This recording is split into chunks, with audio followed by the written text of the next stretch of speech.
Hello everyone! Magluto ta og egg soup. The same ra gid ingredients atong giluto nga stir fry gahapon, but this time soup na pud atong lutoon. First, syempre magpainit og kalaha, ilunod na nato atong margarine, isunod nato og gisa ang tomato, dayon nato ang white onions, nya iuwahin nato og lunod ang atong minced garlic.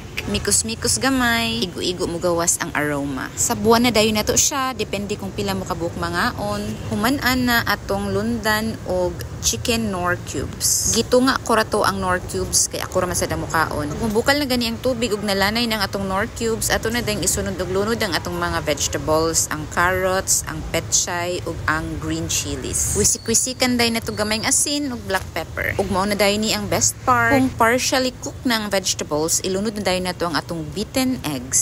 Slow and constant stirring lang para dili magtigbogol ang atong eggs. Mag-add lang pud tagpa slurry depende ninyo. Gamay ra gud to nga cornstarch, gitunaw nako sa tubig nya akong gi-add sa ato nga soup. Luto na dayon ang atong simpleng sabaw sa maulan nga panahon.